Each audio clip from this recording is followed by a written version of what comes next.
Hey yo, it's time to roar, get loud, let's ignite. Jeremy B in the house, we keeping it tight. Every weekday at 11, we ready to ride. Lions Talk Live, come and join the pride. Waking up early, it's that morning grind. Tune in to the show, leave the troubles behind. Jeremy B's the king, with the voice like thunder. Every word he spits, it's a lyrical wonder. Got the lions around, sharp and fierce. When we hear one pride, you can't help but feel your heart pierce. Talking all the topics, keep it real, keep it raw. With a lion's mentality, we're ready for the roar.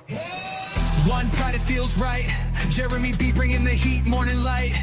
Every weekday at 11, we taking flight. Lions Talk Alive, yeah, we ready to bite.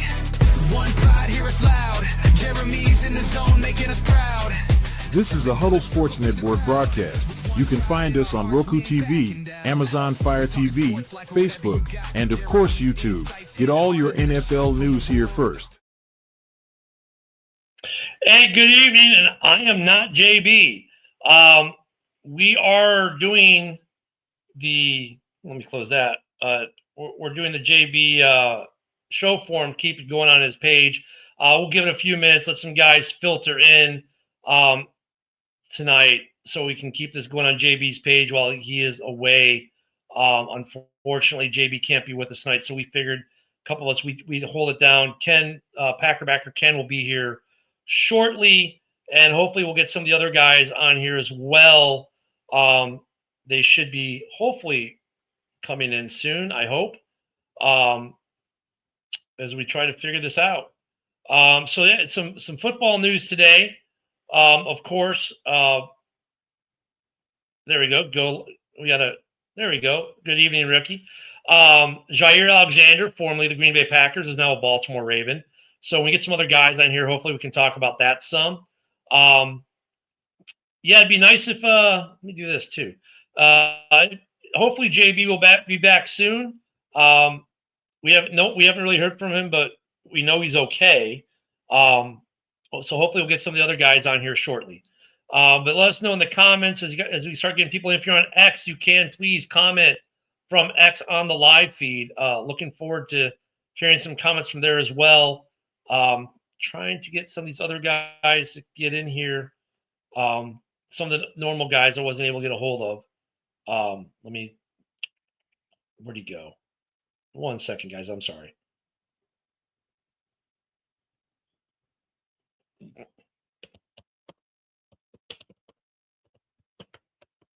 There we go. Get a hold of Will Vogel there. Hopefully he hops on. So yeah, we just came off Hallis Hall. We were talking about the Bears. So yeah, the Lions, looking forward to their season. I'm looking forward to NFC North in general.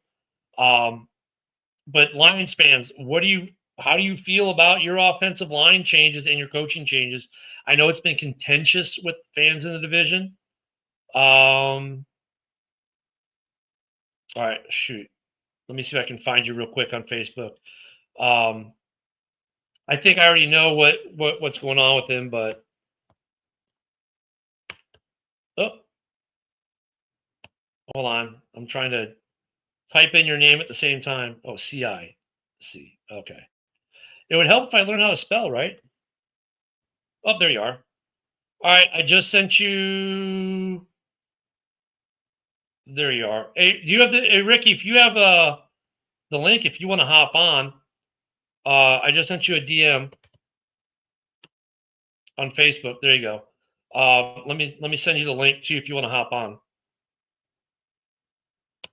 There you go. I sent you the link as well if you want to hop on, so we don't have to sit there and comment. Do it this way. But anywho, yeah, JB's been gone for like 2 weeks, so there we go. Concerned about the coordinators, we shall find out. Yeah. So the argument I've been hearing from Lions fans is this: well, we hired within, we kept the continuity. Morton is the guy that really Ben learned from, right? The originator of the offensive scheme. But obviously he's going to call the game differently. I kind of wonder as well about that as well with them. What's that going to look like offensively, defensively? How is the scheme going to change, if at all? What's going to change? Just how?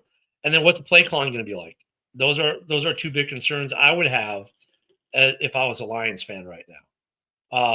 Conversely, as a Bears fan, I mean, I'm over the moon with what we got going on right now. Because obviously we stole your OC and we got us a good DC. And that's one thing we've needed in Chicago is good coaching. So hopefully we still got it. Let's see some more, get some of the roundtable. I'm hope main event Mike would be here soon too. I was hoping. Yeah, that's what I thought there, Ricky. But Ricky, if you want to hop on, you still can. We can talk some football.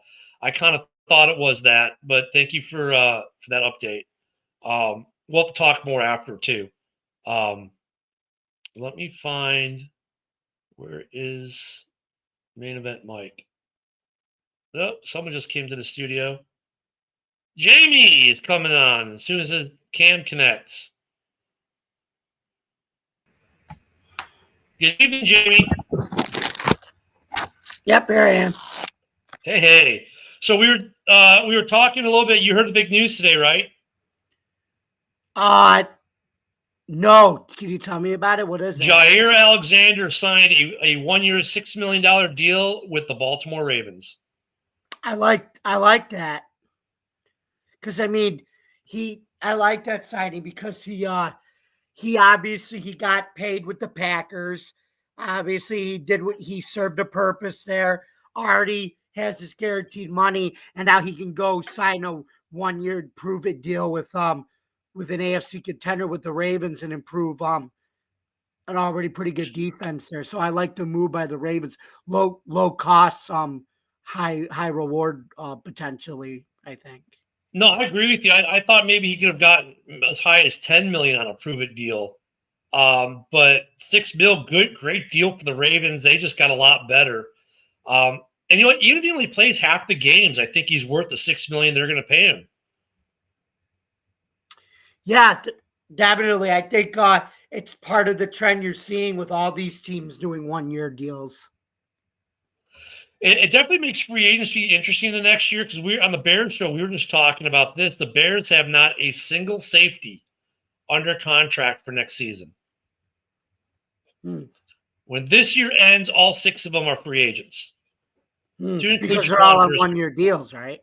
No, Brisker's at the end of a rookie deal. Byard's going to be at the end of a 3-year deal. Mr. Simone Biles, Jonathan Owens, he's on a 1 year deal again.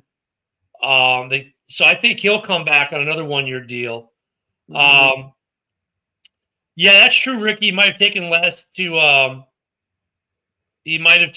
because of that too. That's a good point.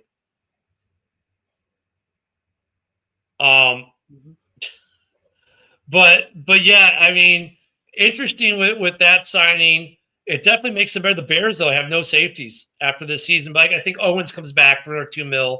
But some of the guys are even Owens is 31 now. Like the Bears are getting old at safety minus Brisker. They're gonna have to draft a couple, and we have no money for free agents unless we cut like Tremaine Edmonds, and he'll save us $15 million in cap. Might have to even cut a running Swift. Might have to cut Komet just because those are the only 3 who the Bears can cut next year and actually not take on a crap load of dead cap and save cap money to put where they need it. So going to be interesting in Chicago, but great signing for Baltimore. God, they're scary. Baltimore looks like a scary team, man. They do. Now they got to overcome their playoff hiccups, but if they can do that, I mean, they are a scary team. Otherwise, nevertheless. Could you see? I mean, I could very easily see the AFC Championship game this year being Buffalo and Baltimore. That's exactly why that's what I'm thinking, and I think it would, and I think it would be. A lot of people would think it would be the Ravens would probably be what you think, a 2 seed, and the Bills would be the 1. Are you thinking? Yeah, something like that. KC would probably be the 3 seed and lose to Baltimore in Baltimore. Yeah, but I could see it being that, and then I think the NFC side, I think it'll be I think it could be Philly and Washington again, but who knows? With the NFC's more of a crapshoot. when it comes to the playoffs than the AFC. I think last year Washington overachieved. So they remind me a lot of the 2018 Bears. That team overachieved. It got further, was better than it should have been. The Commanders were kind of the same way. Last year they overachieved. Obviously going to the NFC Championship game was great, but I think they overachieved some.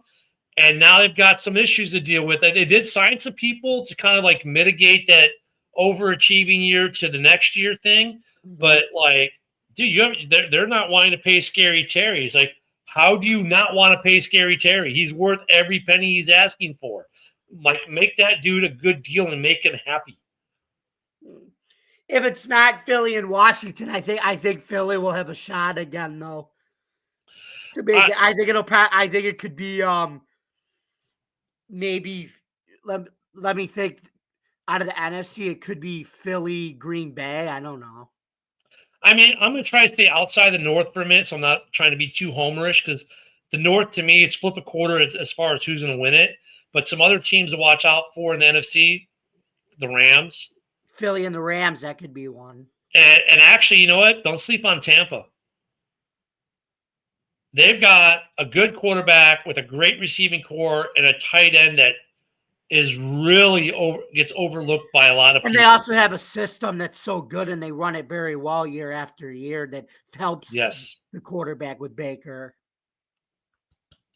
And if you look, who's that? I always forget this guy's tight end. I really need to learn it because last year when their receiving core went down, this kid was just because Evans went down, Goodwin went down. Oh, Ryan Miller, I think, right? Cade Otton. That's the kid. Yep. Cade Otton, right? Tight end? Yep. Yeah. Cade Otton was a stud last year. I think he was either a rookie or a second-year guy, right? I think. Cade Otton, I'm bringing him up real quick on my computer. He was a young guy. I know it wasn't that old in the league. Actually, 22. He was in the 2022 draft, so yeah, he's not. So he's got 3 seasons. He was a fourth rounder drafted by the Bucks. Yeah. He's under contract. This is a contract year for him. He's going to get a nice payday extension. Especially with the tight ends being more valuable than the running backs. Now the tight end market is very valuable in terms of getting guys paid. Dude, yeah, because Cade Otton, man, he put that team on his back last year. He was something to watch. It's going to be interesting, but yeah, I wouldn't count the Bucks out. I wouldn't cut the Rams out. And then the NFC North is kind of hit or miss. Brent, he is okay. He should be back in about another week and a half-ish or so. So about another 10 to 11 days, and he should be back. From what we know, Brent. And I don't know if you guys, I don't know. StreamYard, I know I'm going to take that off because it's so tiny. If you're watching us on a phone, you can't even read those comments there. I'll just go back to doing this old school. There we go. Yeah, JB, we do know he's okay. It's going to be about another week and a half until we see him about. And thank you for Ricky for giving me the update on him as well. Yeah, it's Will Vogel will not be on the show. He's too busy tonight for us. So I guess we won't be seeing Will tonight. To be fair, we kind of threw this together last minute, though, with some of the normal guys. So yeah, well, I just wanted last night. A couple of us were talking on the open mic on another network, and we're like, we want to keep JB's stuff moving. So want to make sure that we have JB's show on there, even though he can't be here. We want to make sure we keep JB's stuff alive, shall we say? So helping a brother out when he needs it.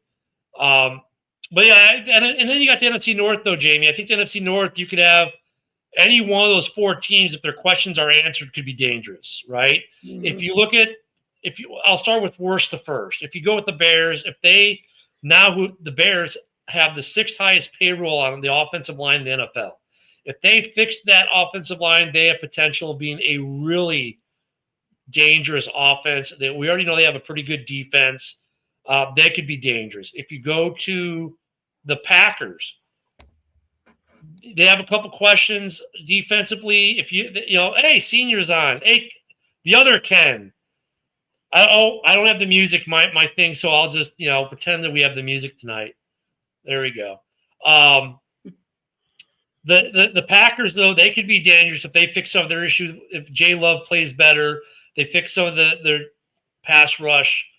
They could be dangerous. And really, looking for the Vikings, if McCarthy just manages, they're going to be dangerous. And the Lions, they're the biggest question mark, right? Because the coaching changes, the personnel changes on the line. If the coaches can come in and the continuity keeps it together for them, they've got enough talent on that roster in general to be very dangerous. So the entire NFC North is dangerous. Are any of them going to be Super Bowl contenders? Ask me week 6, week 7, when we start to see these answers. But other than that, I agree with you. Philly's going to be dangerous. They're the favorites right now. But then, to me, the Commanders, they overachieved, man. I'm not sold on the Commanders. I'm much more sold on the Rams and the Buccaneers than I am on the Commanders. And I would be careful in that division with the Giants having that ridiculous defensive line, as Dan will tell us. And then really the Cowboys, he may not have been a good head coach, but he does good defenses. And Eberflus being their defensive coordinator, I would look for Dallas to be taking it up a step from where they were last year, at least defensively. Yeah, I think it's funny. It's the same typical narrative, Ken, and everybody wants to say, oh, it's Dallas. They hired Schottenheimer. They're clueless and everything. But I actually think Schottenheimer could coach. He just I feel like he doesn't get enough publicity that some of these other guys who got hired did. And let's put it this way. He was an assistant to Pete Carroll, and he was the offensive coordinator for Pete Carroll. And so we do know that in terms of offense, and like he may have the ability to lead and be a coach. And what I like about him, though, I feel like Mike McCarthy was more like an easygoing environment where like everybody kind of got handed jobs and everything. But Yeah. Schottenheimer's not that type of coach. Schottenheimer said everybody from Dak to Micah Parsons and to the rookies, they're all in development mode. And he said if anybody thinks they're not in development mode, if they've arrived already, they're in the wrong business. So I like his approach better already than what McCarthy had. Well, and like Eberflus, like he became Phil Jackson last year, Mr. Zen guy. It didn't work as a head coach. The cool thing is, Schottenheimer is going to be his Tech's winners, right? Like he's going to be the guys and make sure that these guys in the team are doing what they're supposed to be doing. But Flus, for all his downfalls as a head coach and bad clock management, for the most part, calls and designs a really good defense. Mm-hmm. Steve JB should be back. Give him about a week and a half. So next week we'll probably be doing this again. Maybe 2 weeks from tonight he'll be back on. I gotta check the dates, but it might be 2 weeks from today. We'll see him back on the Wednesday night show. It's been 2 weeks or 3 weeks. This is week 3, I think. Or is it week 2? Hold on. I can do a check, Steve. Let me do a check so I can give you guys a better answer here. One moment. And I'll figure it out for you guys. Because it's been too long since we've seen JB. Let me see when his last show was. I think it was 2 weeks ago, wasn't it? That if you're his last show was.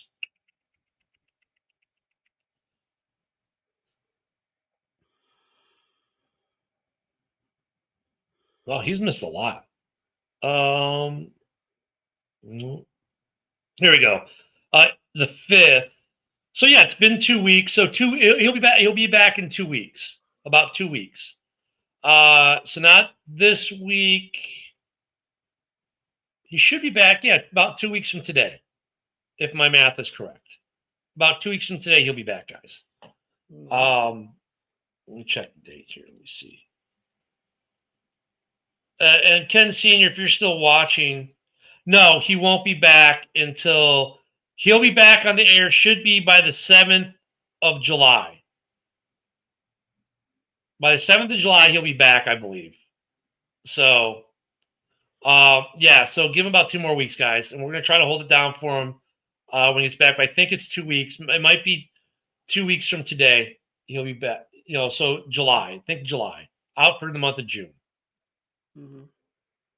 See, yeah, because tomorrow's 2 weeks. So, yeah, he should be. Yeah, okay. Yeah, he should be back on. Actually, he might be back on for the 4th of July that Friday. We'll see. So wishing JB well. Hopefully he's keeping it together. Won't go into it, but needless to say, he has to take care of some personal business. So, anyways, yeah, but I think Dallas will be much better. The East, I think, got bet. The other 2 teams, the Giants. Look, if they added a quarterback, say what you will about Russ, but he's a step up from what they have. They already have a really good young receiver and Neighbors. I think that offense is better. That defensive line in New York is going to be stupid. Dallas is probably going to be better just because of their coaching. So really, the NFC East, the rest of the East is going to compete, and I don't know where to put the Commanders. To be honest with you, like I think they overachieved last year, and I don't know if year 2. I don't even know if they make the playoffs. To be honest with you. It's interesting, though, Ken, how you compare them to your 2018 Bears. The only thing that's different, those Mitch Trubisky didn't have that off-the-wall, eye-popping rookie year that Jaden Daniels had. That's the only Yeah, difference. it's the only difference. They both won a lot of games. They both got in the playoffs. Trubisky had some really good things in that year, right? And they had a good coaching, right? Nagy was coach of the year. But yeah, it's kind of like they're ahead of schedule. And last year, when I was at the game, the Commander fans like, look, this team's a hodgepodge. We put together a bunch of guys on 1-year deals, and they overachieved. And a lot of those guys are gone this year, and were replaced with what we're seen as better talent. But dude, sometimes better talent doesn't mean you're a better team, right? That band of brothers that came together last year for them, they had something special last year. They had lightning in a bottle. I don't know if they replicate that this year. Another way of looking at it, like a couple years back when the Vikings won like 11 one-score games, and the Vikings won like 11 one-score games or something like that. And The then they Vikings ended up fans, losing in the playoffs to the Giants. And then the yeah, next year, they were 7-10 and lost all those games. all those one-score games. So the Commanders to me are kind of in that territory. It's like I don't know where they're going to be. Even look at that Bears game I was at, where they beat the Bears. Dude, that was on a luck play. A Hail Mary is a luck play. There's no skill to it. It's luck. Yeah, but Luck don't of you how blame your defender guy for No, because he was because I I think don't he screwed up on that because he should have tipped it, and then he went and tried to wave to the fans and everything. so He's the one here's who the kind funny of thing cost though. him the game So there. I agree, terrible look. He doesn't get a free pass, but he was the only defender to make a play on the ball. Unfortunately, wasn't able to tip the ball forward and down. He tipped it over his head, which the guy was right there for. But it's really a luck play, and so the Bears were in that one. Yeah, look at the Stroud and the Texans came back to earth in his second season, and really I see the Commanders in the same boat. And if they don't pay Scary Terry, that just makes it worse. So the Commanders are a question mark, man. I don't know, because in that division, they're playing the Super Bowl champs and 2 defenses that got a lot better in the offseason. One by personnel, the other by coaching. Both have a lot of great players on them. That's I don't know. And then New York gets better at the quarterback position, right? Which is going to help their receiving core, which is going to help their offense. But they do have a starter in a young rookie starter in the weights with Jackson Dart when they eventually make that transition. So that's going to help too. So that's what I'm saying. Like, I don't know if I'm sold on the Commanders being even a playoff team this year, to be honest with you. I agree. But I mean, I look at when I look at the divisions, I don't think like LA wins the West. Sorry, San Francisco. They win the West. San Francisco is a quagmire right now. I think they would have been better off to just get rid of Kittle, let him go, get rid of everyone else, pay Purdy, rebuild the offense with cheap young talent, instead of just try to kind of hold on. It's like watching Kevin McHale and Larry Bird stay 2 years too long. Yeah. You know what I mean? I think they'll be contentious. They'll be in the mix, but I think that's the Rams division. You look at the Keebler Elf there in Arizona. I don't see Arizona doing much. Mm. You know, and then, the West, the Seahawks. No, they overpaid for Sam Darnold, and everyone's going to see why the Vikings said go make money elsewhere. If I look at the NFC South, an interesting team is going to be Atlanta, right? Is going to be Atlanta, but I don't think they're good enough overall to take the division. The Saints are a hot mess. Carolina's improving, but they're not there yet. Mm-hmm. Saints are in it for the long haul. I think they're in it for a long-term rebuild with Kellen Moore, but we'll see. Yeah, I mean, and then, the way Carr retired kind of maybe caught them off guard too, and I don't think they were really completely ready for that. But they're in cap hell anyways. They need to get rid of Kamara. They need to get rid of the Swiss Army knife. They got to get rid of the guys that they're holding on to, man. They got to make some trades. I think they're going to be a team that you're going to see dismantled at the trade deadline. Why? Because they can get capital back for this year's draft, and they can save on the cap immediately. Mm-hmm. So you see Brent saying DC. Oh, DC's now have a year of tape on Daniels. Yeah. And the Rams are always a legit threat because of one guy, Matthew Stafford. Just like if you look at why is Tampa a threat, Baker Mayfield.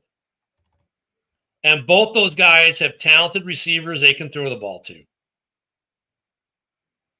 And both those guys can beat you.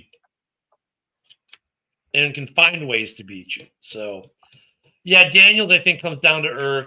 Caleb, I think, is going to have a sophomore slump in some areas and leap forward in others because the offensive line, you won't see the sacks and stuff like that this year. In the AFC, it's hard to kind of argue against Baltimore and Buffalo, isn't it? No, I think it's still the Bills' division to lose, I think. I mean, the Steelers are going to make it interesting with Aaron Rodgers and DK. Steelers aren't in the Bills' division. I know, but I mean, just in general in the AFC, they're going to make it interesting in the AFC. Mm-hmm. The Steelers. I mean, okay, well, we'll go by. Okay, we'll hit the East first. So you got the Bills. It's their division. What the hell's up with Miami? Mm. I don't know what to think of Miami. Are they good? Are they not good? Are they trading Jalen? Or are they not trading Jalen? Their offense to me is a quagmire. They got talent at wide receiver, but Tua, for as great as they allow him to be, he throws a lot of bad interceptions late in games. I don't know what to make of them. I don't know what you make of New England this year. Mm-hmm. And then the Jets. Aaron Glenn now, but first of all, the Jets took the first step in the right direction was getting rid of Rodgers and Aaron Glenn telling them to kick rocks. So there you go. So what do you think about Aaron Glenn then going out and getting his quarterback as Justin Fields? I mean, you got to remember, this is a guy, Aaron Glenn, had to face Justin as a defensive coordinator, so he knows Justin Fields. And he signed him, right, 2 years, $40 million, right, $20 million a year as a starter. I think he's thinking he can't be any worse than what Rodgers did for them. So, I mean, that was the contract, right? 2 years, $40 million for Justin. Mm-hmm. I mean, But to have the guy who was a defensive coordinator that you faced your first couple years in the league, does that say that he has faith in him, or just that, well, you know what I'm saying? No, I think he has faith in him. Yeah, Fields' contract. Oh, he's got a void year in 27, so it's actually 3 years. Interesting. His base salary is $5 million this year. His base salary next year is 20. His cap number is 8 mil this year, 23 the year after, 9 mil in the void year. So he's cheap, very cheap.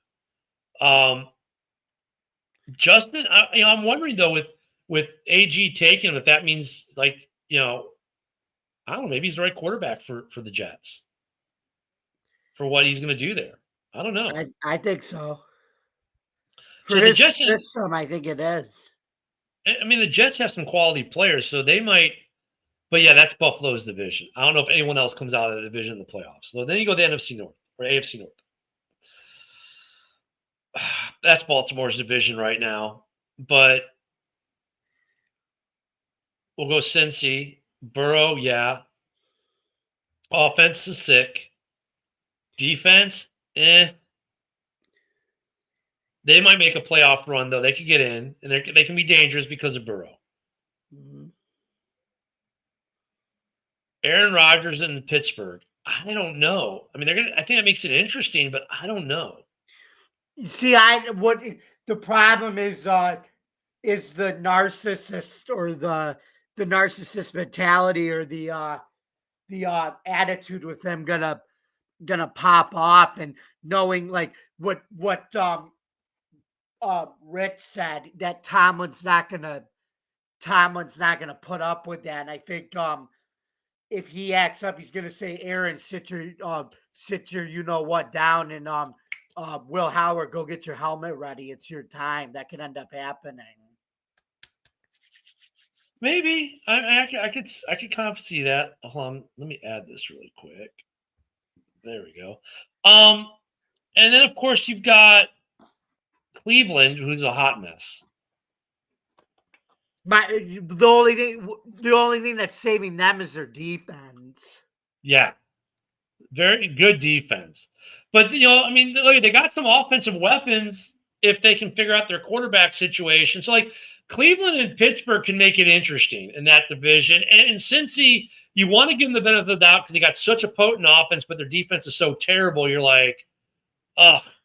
And then you go to the AFC South. I guess the Texans, because the Colts are a hot mess. The Jags, they're a hot mess. Coach, we'll see though. I like that hire though of Leon Cohen for the Jets because he's a younger guy.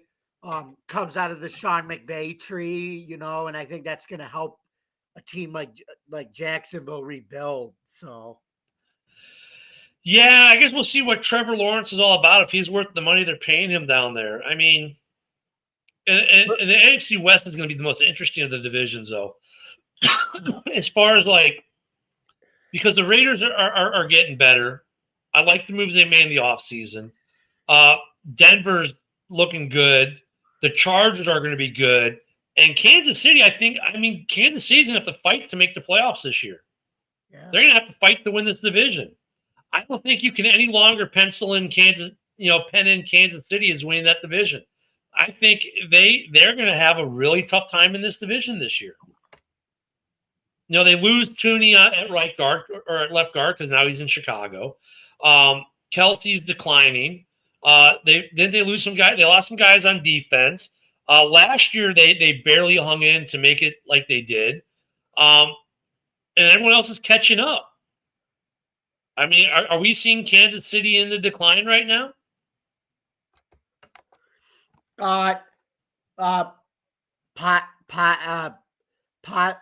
Possibly, but we got to believe it when we see it, I think. But yeah, right now on paper, it looks like they're in a decline. So there'll be some interesting stuff, and there's still some good free agents out there too. Don't get me wrong. Like Jair popped up this week, and boom, he's already in Baltimore.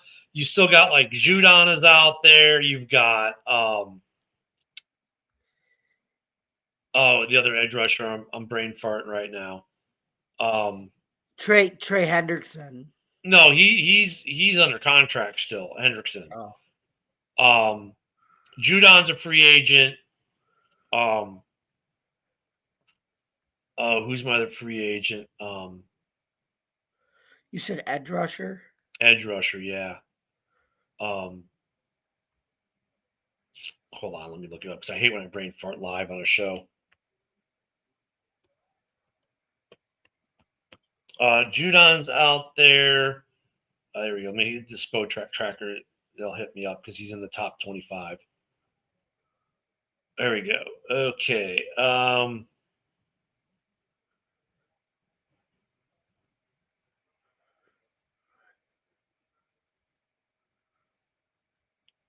Well, I don't want signed. Give me my unsigned. We have to hit 2024 to do that. There we go. Where is he at? Judon is still out there. No, this is not giving me the list I want either. Keenan Allen's still out there. Of course, from the Bears. He's with the Bears last year. There we go. ESPN, don't do me wrong. Rasul Douglas is out there at corner. Asante Samuel is out there. Keenan Allen. Mike Hinton, lots of corners out there. Zadarius Smith is out there. Judon is out there. Von Miller's out there. I'm still missing. He didn't sign, did he? Oh, he was God, I hate when I brain fart. Someone's probably not Zadarius Smith, but he's out there.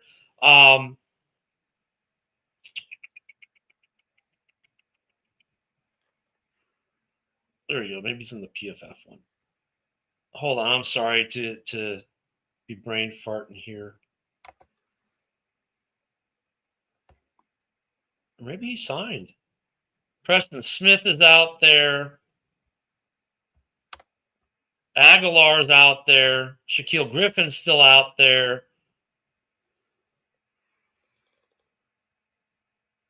Maybe he signed. Okay, I might have missed a signing. But so there's some guys out there. There are still some guys out there. Is Amari Cooper really still unsigned right now? Mm-hmm. Yeah, Amari Cooper's out there. I mean, Amari Cooper's not great, but he's going to help somebody. So yeah, I mean, there's still some good free agents out there. So I think we'll still see some movement between now and the season. But I know some teams like the Bears, you're not going to see pretty much anything because they're out of money for this offseason. I think they're out of money for this offseason. So we won't see any money coming there. Yeah, some interesting stuff. That was shocked. I wasn't completely shocked. We talked about it last night, didn't we? Right? We talked about Jair possibly going to Baltimore. Dude, Baltimore's brought in some good free agent talent the last couple of years. That's a scary lineup. So yeah, I mean, some good things. I mean, the NFC North has got a lot of good questions, a lot of good games to be there. The AFC North is going to be fun to watch. I don't know. I mean, what else are you looking for between now and camp, Jamie? Anything you want to see? Anyone you want to see signed? Anything you want your team to sign?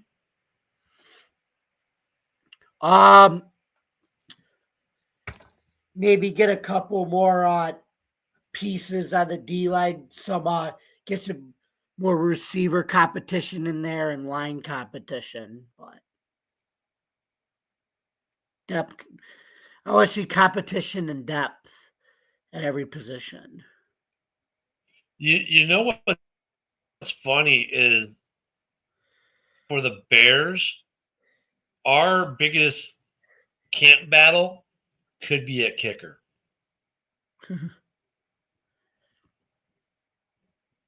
Our camp battle, the Bills camp oh, battle's funner, but go ahead. Hey, Clowney is who I was trying to think of before. Clowney is still out there too. Oh, yeah. He hasn't been signed yet. Yeah, the Bears signed Lee, I think it's the kid's name, college kicker. And he can boot him from 55, 57, which our current kicker, who I love, can't. Like his range is 53. So there's going to be a kicking competition in Chicago. It should be interesting.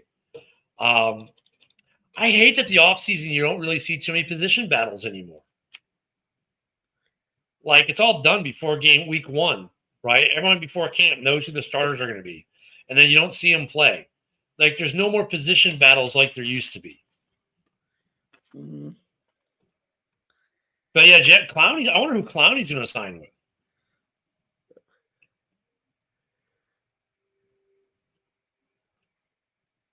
Well, I think the reason there's over position battles, it's due to only having 3 preseason games and having all one cut day be on the final day. Yeah, but I mean, like the starters, we know who the starters are, and how often last year have you seen guys who were named starters for week 1 of the preseason, right? Go from being starters to then get overtaken by someone else on the second or third string. It doesn't seem like you get position battles for starting positions in the NFL much anymore. Well, no, but you do have to have a lot of depth now with 17 games and more injuries. That's where you see more of the second and third stringers becoming starters. There was a fact that they showed during the draft that 63% of the players draft picks that became starters last year were on day 3 of the 2024 draft, rounds 4 through 7. And that has to do with because of depth and, like I said, more injuries now. Yeah, ask the Lions about that last year. My God. Mm-hmm.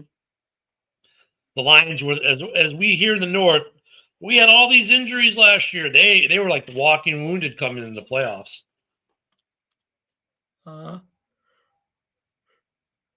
Yeah, this is that part of the year it's hard because it's so quiet. Like the Jair Alexander thing was the only thing we've really had about a week and a half. Probably, yeah.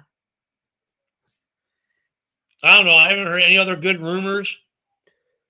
I mean, well, OTAs, you got UFL, the NFL signings now, but yeah. How many of those guys actually make the roster?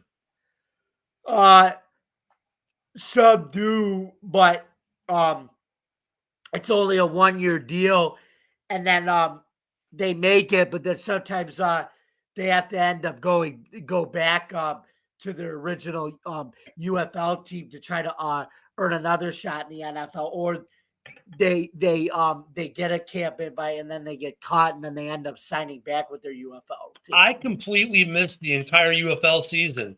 They did such a bad job of promoting it this year. I did not see a single game. Well, the one good thing is Birmingham didn't four-peat. The Defenders beat Michigan in the championship game. Yeah, they kind of lost some hype with that league.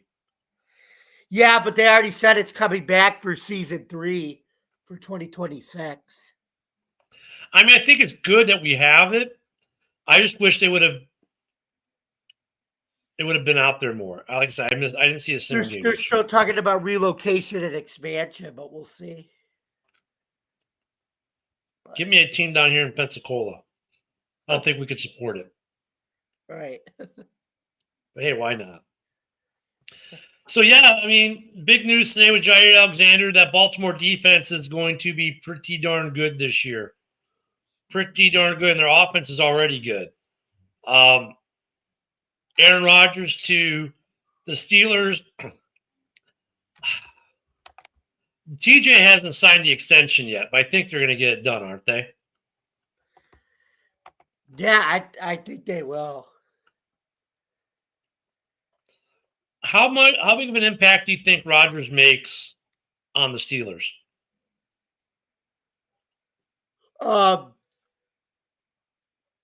I mean, I don't know. I think he may make very little to a very negative impact. I feel like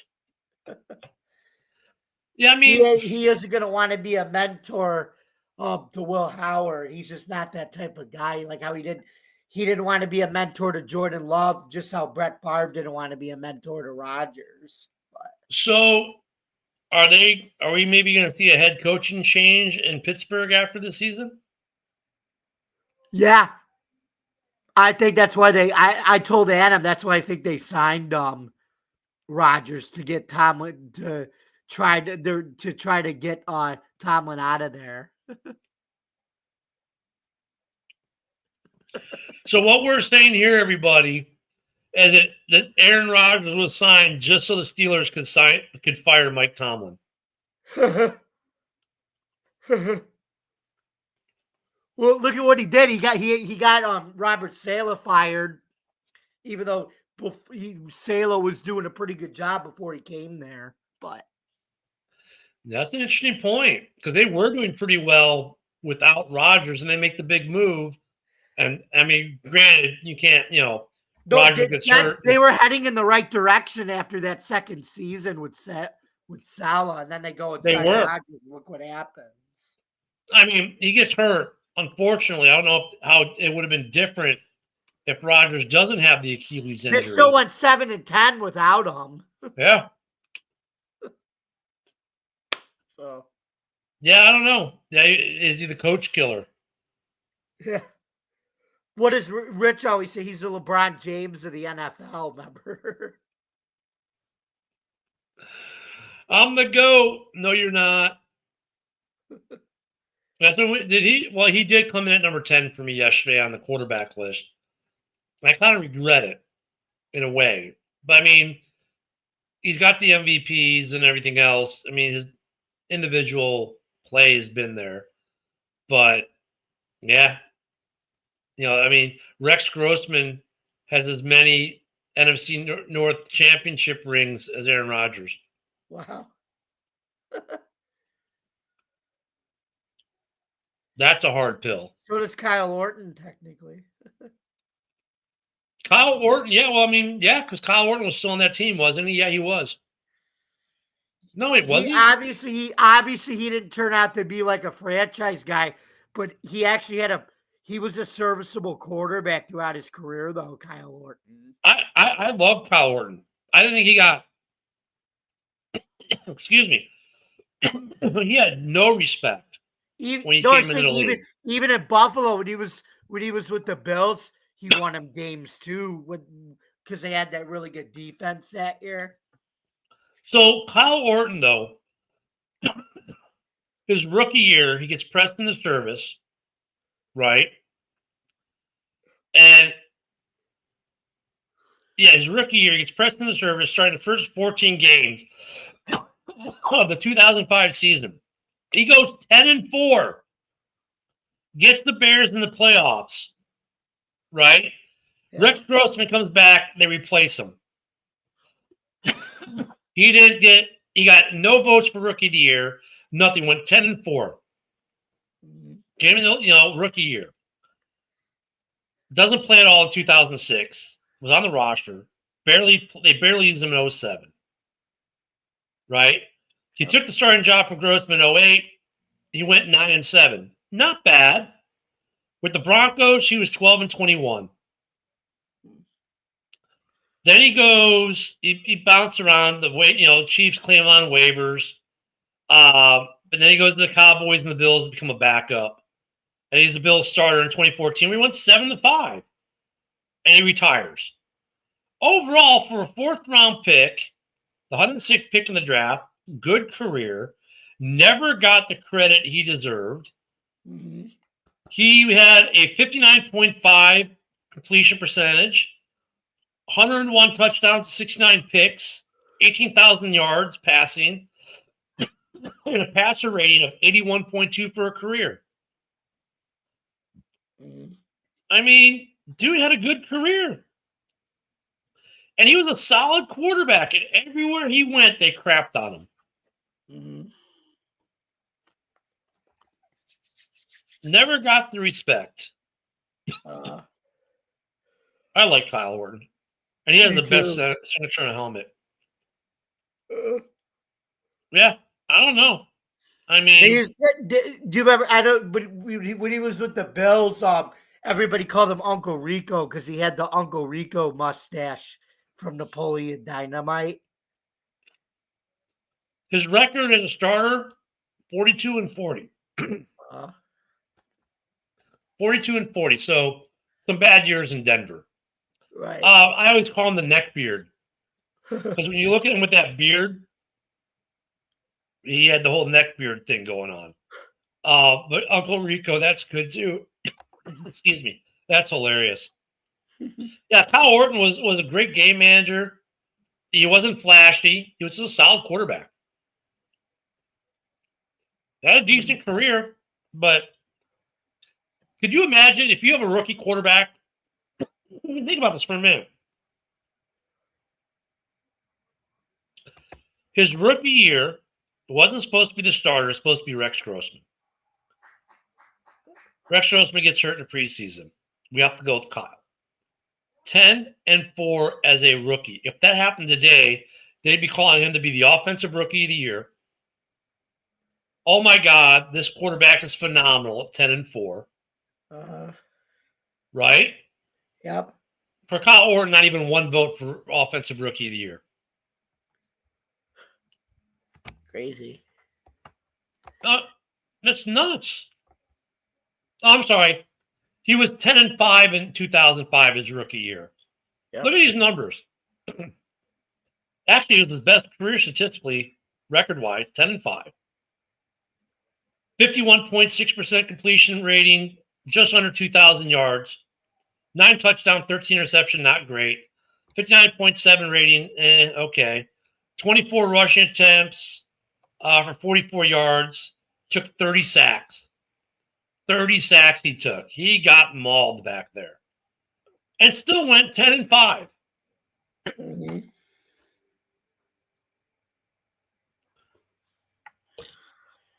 Yeah.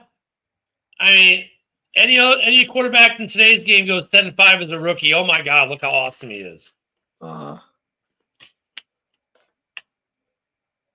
Yeah, Kyle Orton was a good quarterback, man. I liked him. Yep. I need to get one of his helmets. I don't have one yet. So, yeah, he was a good quarterback. I mean, there aren't that many. Well, here's an interesting guy. Actually, speaking of Orton, Tyson Bagent. He's going to be a free agent at the end of the year. Where do you think he ends up? Where do I think he ends up? Yeah. That should be interesting. I think he ends up with a contending team as either a second string or a backup. I hope the Bears re-sign him now, but I think he's going to be an interesting option if the Bears don't re-sign him, that there's going to be a fight for him as a backup quarterback in this league. Yeah, he should be first Division II quarterback to ever make it to the NFL.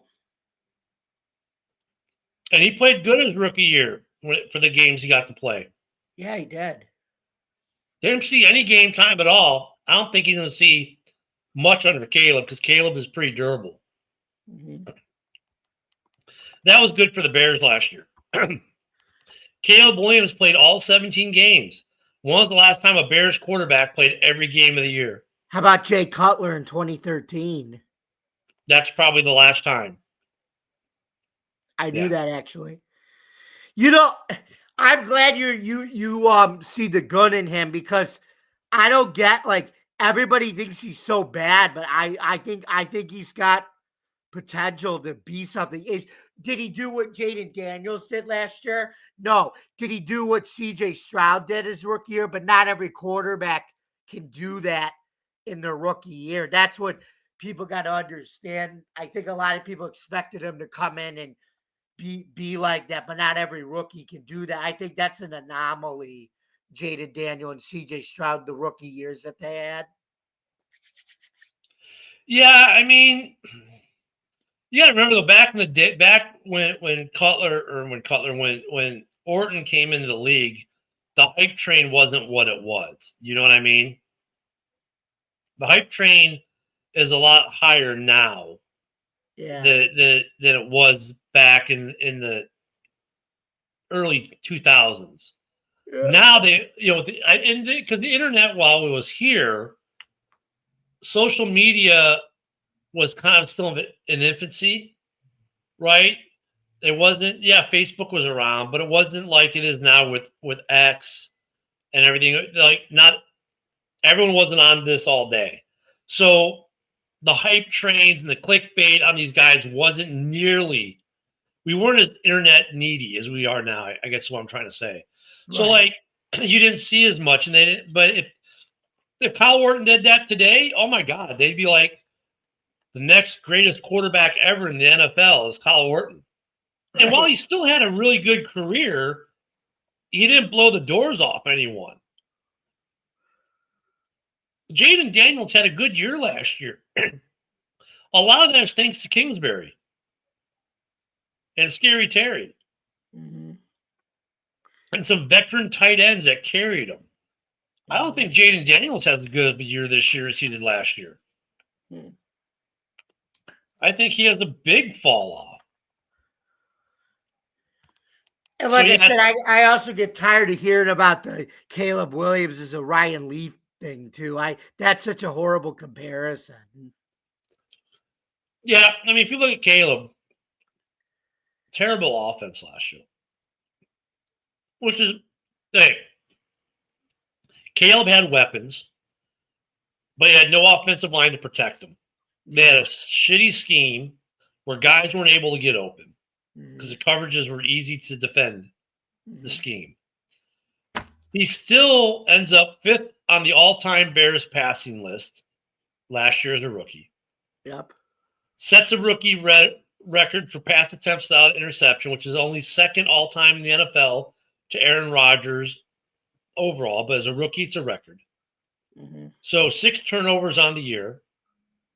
He took a crap ton of sacks, but most of those were early. As the season went on, he learned about, hey, just throw the ball away, live the fight another day. At the end of the year, he ended up started making the play calls himself when the calls weren't coming in. He made a couple mistakes there, but he also made some good calls. I think that the criticism on Caleb Williams, just because it's easy to pick on Chicago because Chicago has been so dysfunctional for so long. And can't piece together 2 good years. And last year, we were hyped. The offensive line we thought would be a lot better than it was, but it was probably the worst offensive line in the league. So, when you have a really bad offensive line and then you're getting no pressure on the quarterback defensively, you're going to have a rough season. But the Bears were in a lot of games last year. I mean, Washington took a Hail Mary. Green Bay, they had to block a field goal, right? Vikings they had to take us to overtime. The Lions, bad clock management by Eberflus. The Bears weren't terrible, but they just didn't. They didn't have the old line to make that offense work.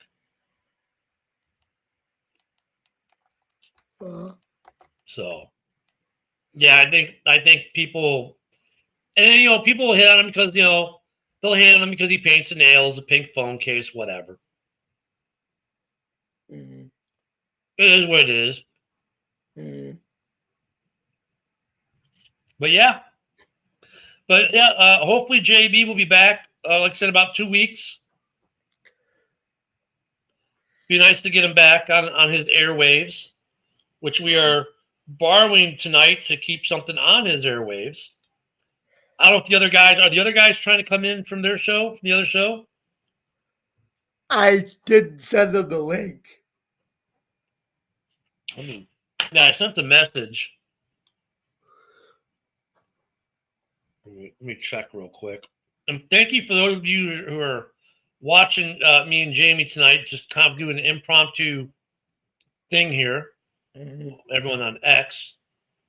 I'm not. Yeah, thank you very much, guys. We appreciate it. I know this is I know we kind of had to we had to improvise this, but a show is better than no show. So Yeah. Yeah, and I literally came right from the Bears show right to here. So just happy we were able to do something for JB to keep his airwaves going. yeah. But might be a short night tonight. We'll give them there to see if the guys are going to pop on. If not, we'll call it. Mhm. I can finally get me some dinner and stop eating popcorn.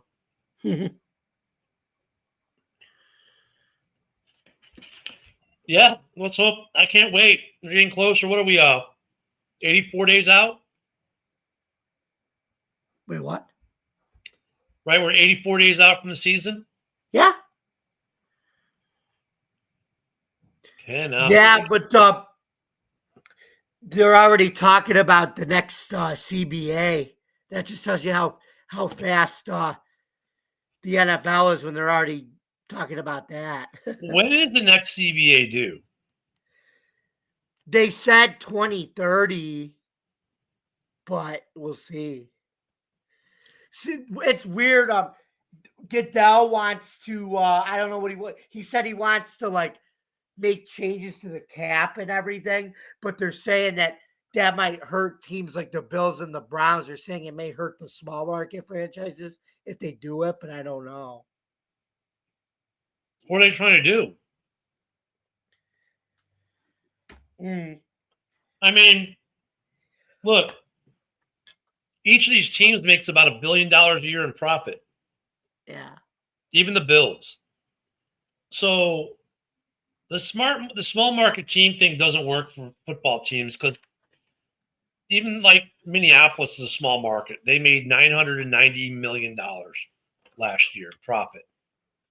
Well, see the reason what being is the small market thing used to affect the Bills because they had Ralph Wilson as an owner, and he was more of like he wasn't really like a money making type of guy. He was more of an old style, Right, but I mean, are they talking about getting rid of the Pagula's what's changed them though is being more of a profitable team. That's why Pagula taking over as owner. But what kind of change are they looking to get rid of the cap or what? Maybe make it like more easier to like move money around, make it more flexible or something like that. At the point where all these teams are making about $1 billion a piece, I don't know. But although I was like I said, I was happy. The more important thing, I was happy the tush push still lives on for another year. it's gonna be interesting as the NFL. They want to go to 18 games regular season. They keep adding more games in Europe. So, are they going to try to expand to Europe within the current NFL structure? That's their plan is to get some European expansions, but they also want to expand in America too. They said they want to try to do both. But I mean, like what? Like, okay, let's say you add a team in London, you add a team in Munich. You put them in what? They do want to get a London team, but they want to get like Toronto, and they set up maybe Portland might get a team too. Who else? Who else is there? They said maybe St. Louis might come back as another expansion team. They said potentially Austin, but I don't know if they'd want another team in Texas or San Antonio, or they said Columbia, South Carolina too. I mean, like, if you add a team in London, what are you going to put them in the AFC or NFC East? Probably one of those two, yeah. Or you might, or you might do a whole European expansion, and you have an international division, a whole division of international teams, and you could call it like the International League East or International League West. That would be interesting. As far as the U.S. expansion, I mean, wait, go ahead. South Carolina, I don't know. Well, no, they're saying Colombia. They're saying a lot of these cities in the South now because everybody's moving down there now, and they think like they could watch football down there because people are moving to these cities, and like Colombia already has the South Carolina Gamecocks, and they think they could support the NFL too. Or they said Oklahoma City they can expand to too. I mean, the Thunder do okay there. I mean, Well, no, they want to put it in like markets where like that are growing, like they moved the Raiders to Vegas because Oakland's uh poor run city, and like I said, everybody's basically moving to Vegas now too. So well, yeah, no, Vegas was a smart move for the Raiders, and Vegas once they changed the gambling laws there, and they got the hockey team. Vegas showed it can handle professional sporting don't teams. forget, like I said, it's got a growing population now too that people are moving down. Yeah, Vegas was always big though, but they couldn't have a team because of the betting laws in Vegas. Oh, Those were changed, and then they got the Golden Knights or the uh-huh, the, the Knights. Sorry, the uh-huh. Vegas Knights. Wait, Um, that's why is that true? They yeah, couldn't have a team because the yeah, betting because laws like were when illegal. UNLV was really good and they get to the Final Four, you couldn't bet on the Final Four if UNLV was in the game was still in. Right. And so they changed the book the sport book rules in Vegas. Now allow them to get a professional team. Don't forget the Raiders and the A's moved because they wanted to get out of Oakland because Oakland's a poorly run A city. crap That's hole, why. yeah, yeah. Oakland's a crap hole. Let's just say what it is. Yeah. That's why. Um, That's why they moved. Both of those teams moved to Vegas. That's why. what about Jacksonville moving? They said they could they you if you wanted to keep them in Florida, you could move them to Orlando, I think. Well, I mean, Jacksonville could move to England. Their owner owns a Premier League team. Right. They've been talking about getting an NFL team in Orlando too. Yeah, I lived in Orlando. That's why they did the Pro Bowl there for 3 years to kind of test it. I don't know. Tampa might not like it. It's only an hour and a half away. Um, Orlando, like I think Orlando should get a baseball team, but not a football team. I don't even know if they should get a baseball team, to be honest with you. Huh? The weather for that is not good in Orlando. It rains every day in the summer. Hmm. Like seriously, every day at 3 p.m. it rains in Yeah, Orlando. but they think it's an attractive option, because a lot of tourists are there and Disney and everything. They think if you put a baseball complex near all that, it could be like how Arlington is, where you have the Arlington Renegades and you have Six Flags in Dallas and you have an I AT&T mean, Stadium. yeah, You have this village of like everything that's there. you could. I mean, yeah. I mean, Orlando though, like the only sports team in Orlando that sells consistently is Orlando City soccer. Mm. But The, pitcher though, it's like what Arlington does because you have the Dallas Cowboys, you have Jerry's World, you have the Arlington Renegades football team, you have the Texas Rangers who are in Arlington, and then like I said, you also have the Six Flag Park there too, all in one type of village thing. I don't know if Orlando. I mean, Orlando had the Vipers when the one league. I don't know. Orlando being an NFL franchise would be They interesting. were no, they don't no, they were the Orlando Guardians. That's what they were. Weren't Because the what happened Vipers? was they were the Orlando Vipers, then they became the Vegas Vipers, and the New York Guardians moved to Orlando, and then they were the Orlando Guardians of the XFL. Yeah, Orlando's an interesting city. I lived there for a couple years. Very transient. People are there for like 2 or 3 years and move. The only sports team that consistently draws there, the ECHL, the Solar Bears do okay. Small crowds though. Orlando City does really well, unless there's a college football game that day. Then the stadium's empty. Oh yeah, If Camping World Stadium. Yep. no, they have their own stadium now. Oh, who does? The Orlando City. The first 2 years they played at Camping World, and then they built their own stadium downtown. They're thinking about renovating. Did you see what the Jaguars are gonna do? You know how they're building a new stadium for them.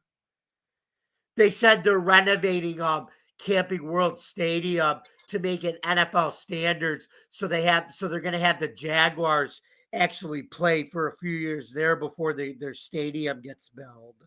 That's interesting. Yeah, we'll see how that works. Go Pack Go. Good to see you here. We're holding the fort down for JB a little bit tonight. We saw that the Jags or that the Ravens signed Jair for $6 million for the year. I did see some about the Jags new stadium. Now that you mention it, Jamie, I totally forgot about that. They are getting a new stadium, aren't they? Yeah, they're gonna put a retractable roof over it. I lived in Jax for a while too. That's another weird city. Weird city. Just weird place.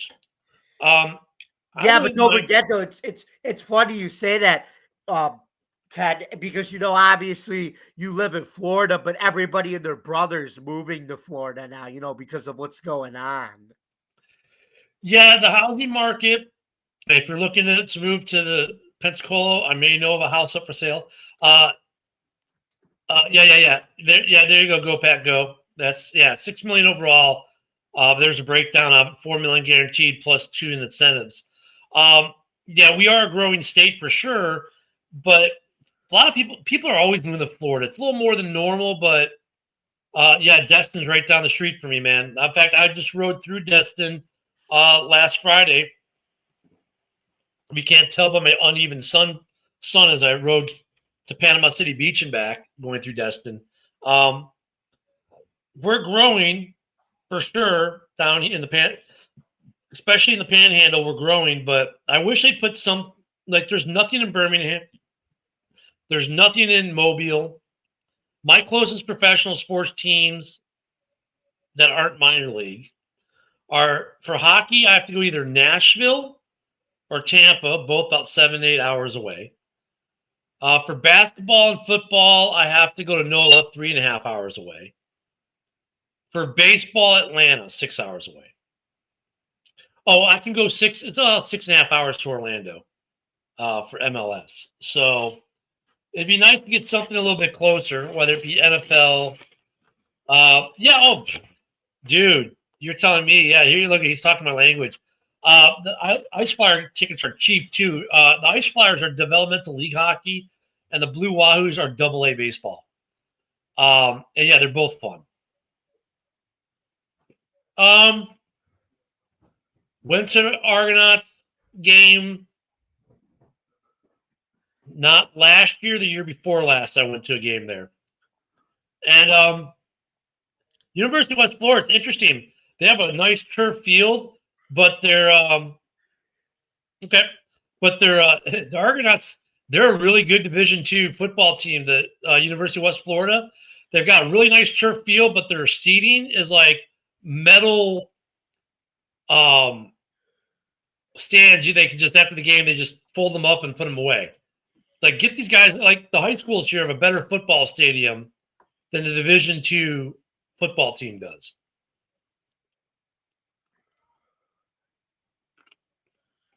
So yeah, kind of interesting.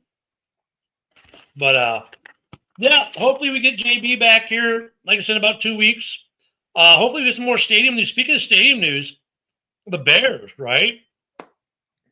They have owned Arlington for 2 years now. They still have not named where they're building their new stadium yet. They said it's going to be Arlington. That's where they said that's going to be their priority, is Arlington. Chicago's out of the lake. I didn't see that they ruled Chicago out of it, because I've been following it. They've re-engaged with Arlington, but they haven't gone to the point where they're saying it's going to be Arlington and we break ground on this day. Chicago is still in play. The state legislative, they just broke from session. They did nothing as far as trying to get the Bears money for a stadium or the city money for a stadium downtown. Governor Pritzker has already stated that there will be no money from the state for the city of Chicago for a stadium. So I agree with you, though, Jamie. I prefer it to be in Arlington Heights as well, but I don't know why the Bears just don't say, come out and do a press release, say, hey, it's Arlington Heights. Come see us on July 7th as we break ground on our new stadium. Mm-hmm. Like, seriously, why have they not done that yet?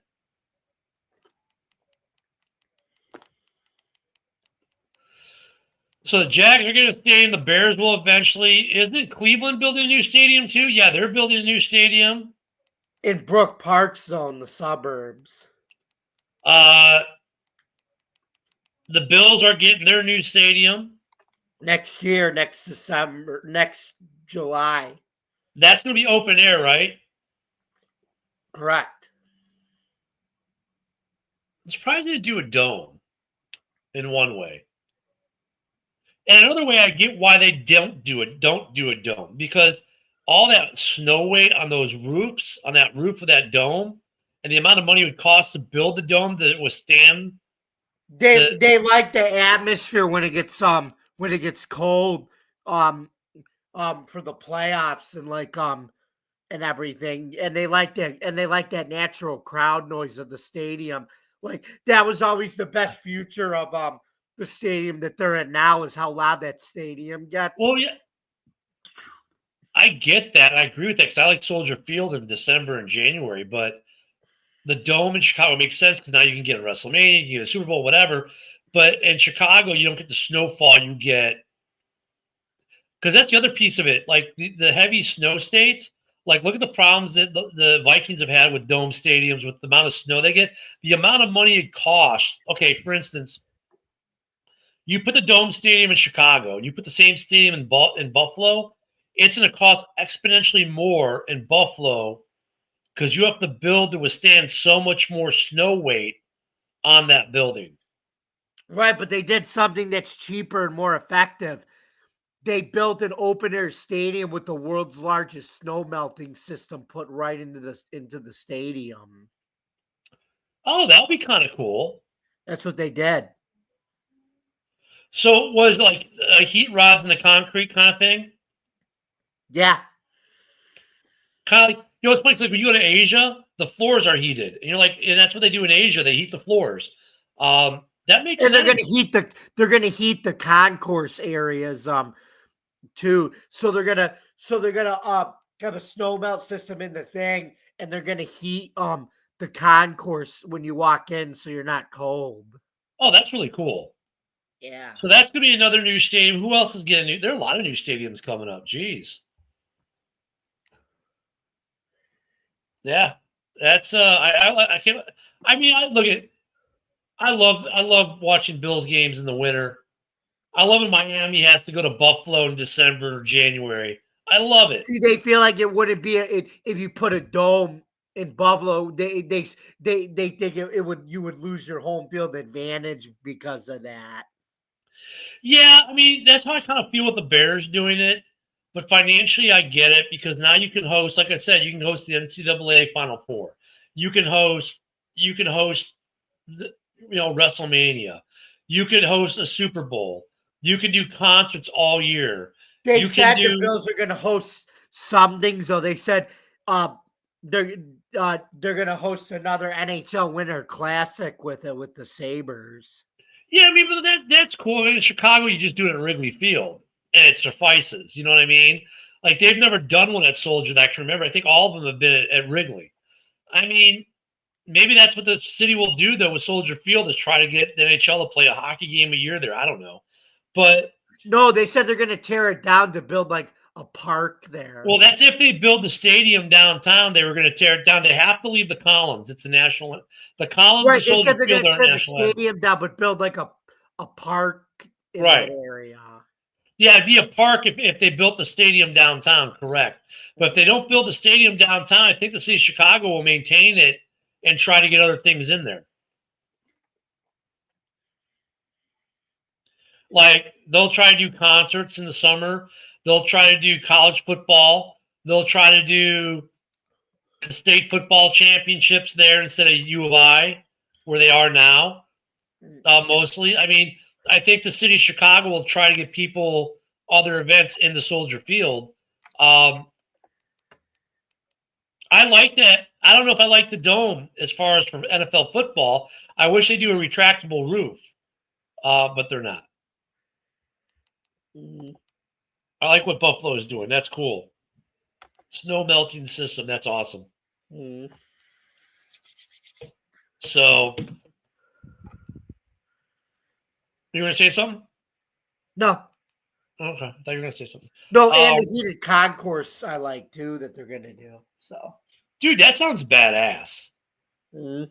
That does. That sounds particularly badass that they're going to have a heated concourse. No, see, they called it. They wanted a stadium quote built for Buffalo. That's why they didn't put the retractable roof on it. I'm digging that. That's pretty cool. So yeah, in Green Bay needs to do something with. They don't need a new stadium. They just need to do something with it.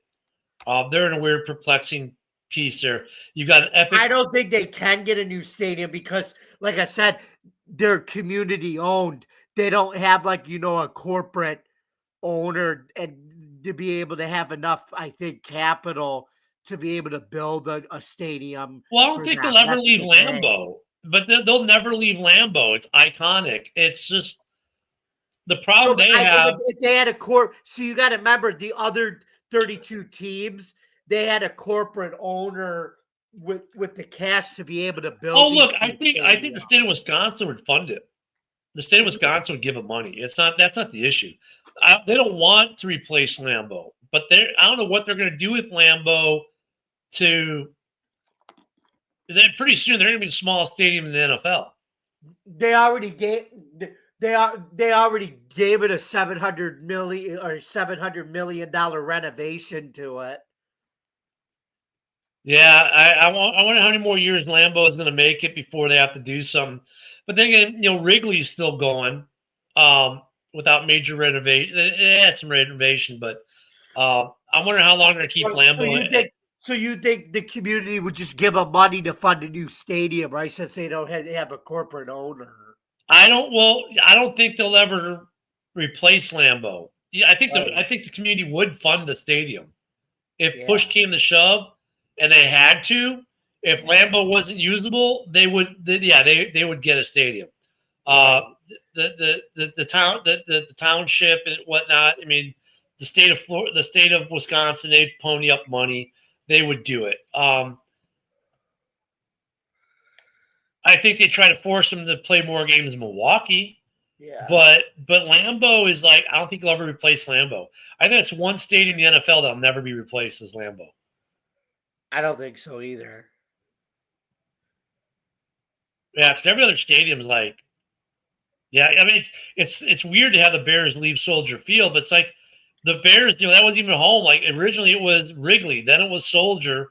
It's not like the Packers. It's always been Lambeau. Mm-hmm. So, but see, but like I said, the Bears, like every other team, but the Packers have a corporate owner to fund it too. No, they're not a corporate owner because the McCaskies, I think, only own the Bears, but they have private ownership. That's the difference. Yeah, it's private ownership. So yes, some interesting times ahead. I think we'll wrap. That's what I meant to say. All the other teams have private ownerships, whereas Green Bay is community funded. Yeah. They're the only community owned team in the NFL. Because I like to tell the Packer fans who think they're owners, they're really not, but that's okay. How funny is it though, Ken, that Who would have ever thought in a million years that Chicago, Chicago, Cleveland, and Buffalo would all get a stadium right before Green Bay, and Green Bay's got the most titles and Super Bowls. Whoever would, I don't know if you could have told yourself that 15 years ago that now we'd be sitting here saying that, Well, and what's ironic, the Bears and the Packers have the most Hall of Famers in the NFL too. It's just kind of, I think with the Bears, it's just more. I'm not surprised. They want a new stadium back in the day, and the city did the revamp of Soldier. So I'm not as surprised with the Bears. With Buffalo, I'm not surprised either, to be honest. They're getting because a new that stadium. stadium's old and they can't do anything about it. Yeah, And with the team, they're doing it at the right time when the team's good. Yeah, with Green Bay, it's not surprising, but they still need to do something with that stadium to make it better than what it is. More, but it's not like it's terrible now. But yeah, they're gonna have issues with that with Lambeau probably the next 10, 15 years. They're gonna find a way to prolong its life. And like I said, Cleveland's doing it because they want to host a Super Bowl. So if you can't join them, host one. Well, I mean, look at the money these guys like LA. They get a new stadium, they get a Super Bowl, they get a WrestleMania, they get all these events, and they make a lot of money because of it. Teams aren't if the Bears build in Arlington, they own the stadium, they own the land, they have all the shops and that they're going to open up there. They own all the land. They're going to make money there. They're going to make money on WrestleMania. They're going to make money on NCAA Final Fours. They're going to make money on concerts. They're going to make money on monster truck pulls. They're going to make money on anything that's hosted there. The Bears are making money. Now the Bears have diversified. They're not just making money on the football team. They're making money on their stadium too. When they get a naming deal, the city doesn't get that money anymore. The Bears do. Mm-hmm. I mean, the valuation of that Bears franchise is going to double when they get that stadium. Mm-hmm. And then you look what the Kraft did with Gillette, right? I mean, how much more money is New England worth now with them owning their own stadium? Right, than what they were than what they had at Foxborough Stadium. So, Or look at the Rams. They own SoFi. yeah. So They share it with the Chargers, but they rent it to the Chargers. mm-hmm. The ownership group that owns the Rams owns that stadium outright. Right, They rent it to the Chargers. Huh? So it's interesting to see how much money is actually being made with stadiums. So Green Bay is eventually it's gonna catch up, and it's gonna hurt them if they don't do something. Mm-hmm. So, but on that note, let's wrap it up, man. We gave them a good 90 minutes of airtime tonight. All right. I'm gonna go eat some dinner. Jamie, thank you for joining me tonight as we keep JB's airwaves full as best we can on an impromptu show. We'll try to do this again next week and then hopefully the week after JB will be back. So just know he's doing well. We hope, as far as we know, he's doing well. Had some personal business to attend to where he couldn't be with us on air, but he'll be back soon. So Jamie, thanks for stopping by tonight. Thank you, Go Pack Go, and Steve, and everyone in the comments tonight, and Ken, and the other Ken, Senior, Dan, Brent, all the guys, Ricky. Thank you all for tuning in to listen to us for a bit tonight. Hopefully we'll have more of the crew here next week because this was kind of thrown together last minute. So hopefully we'll have more next week. Jamie, you got anything? Why don't you let people know where you're at and how they can find you? Okay, so you can find me, yours truly, at Bill's Chat, one at Bill's Mafia Chat, and also at Jamie Malloy, the unbiased journalist at DJ Dog Tags on X, thefortball.com, and StadiumRant.com, where I write about all sports. You can also follow me at Driving to the Top Productions as every Tuesday night at 8 o'clock p.m. Joe Dalio and I host the Subway Conversation Chat. And then at 9 o'clock p.m. on that same platform, we do open mic night where me, Adam, the guys, we talk any sport, any shop. No limitations or anything. And you might find JB or myself on that show from time to time as well. Yes, exactly. You can catch JB and Ken on that. And then you can also catch JB, Ken, and myself now every Wednesday night here on Huddle Sports Network, where we talk roundtable issues. And then you can catch me back tomorrow night at 9 o'clock. On Driving the Top Productions is me, Adam, Martin, Marcus will be doing our last episode for season 2 of our UFL recap. So thank you guys very much for listening tonight. Don't forget to subscribe to this YouTube channel, like, comment, ring the bell for notifications, and for more content on this on the Huddle Sports Network, you can visit the YouTube page. You can listen to us on Fire Stick as well. Roku TV, or wherever you get your podcast. Thank you very much for listening, folks, and we hope you catch us next week right here on Roundtable Talk right here on the Huddle Sports Network. Have a good night, everybody. And I'll be back tomorrow at 10 a.m. on JB's YouTube. Also, you can find me at Ken the Bear Fan on X. You'll have every Monday through Friday at 10 a.m. Central, Ken and Ken in the morning. Wednesday night before this show on the Huddle Sports Network, the House Hall Report. Also Sunday morning at 11 a.m. Central, House Hall. I'll be on that program. If you don't have the Huddle Sports app downloaded yet, go to either YouTube or Roku and go to the search engine, type in Huddle Sports. You can download it for Roku or Fire Stick, Fire TV, and watch us on your big screens. Even though, I don't know, I might break your screen. JB could too. We don't necessarily have the faces for TV. Of course, you'll go to Ken the Bear Fan. You can catch a lot of the stuff on there. I repost Jamie's articles every so often when I can, and some of the TTP shows as well. So, yeah, thank you for joining us. We'll catch you tomorrow morning on Ken to Ken. For JB's morning show, I don't think I'll be able to do his morning show tomorrow. So that one will be on hiatus probably till he comes back. But when he comes back, JB will continue to follow Ken and Ken in the morning as he always has. Thank you for joining Jamie and myself tonight. Have a great week, and we'll see you soon. Good night, everyone. Night.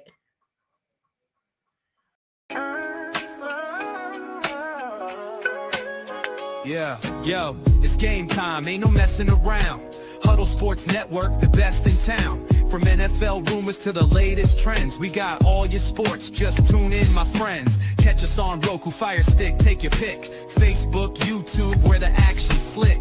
Daily shows that drop like a bomb. From 10 to 11, it's Ken and Ken, stay calm. Huddle up, catch the vibe, feel the rush. Get your news, get your fills in the clutch. Over 27 podcasts, we breaking it down. Join the team, Huddle Sports, wear the crown. Live every weekday, it's how we roll. Lions Talk with Jeremy B, we taking a stroll. From 11 to 12, don't miss a beat. We break down the game, make the info sweet.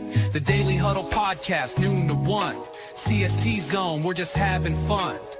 Toss your doubts, we bring the facts. Tune into the Huddle.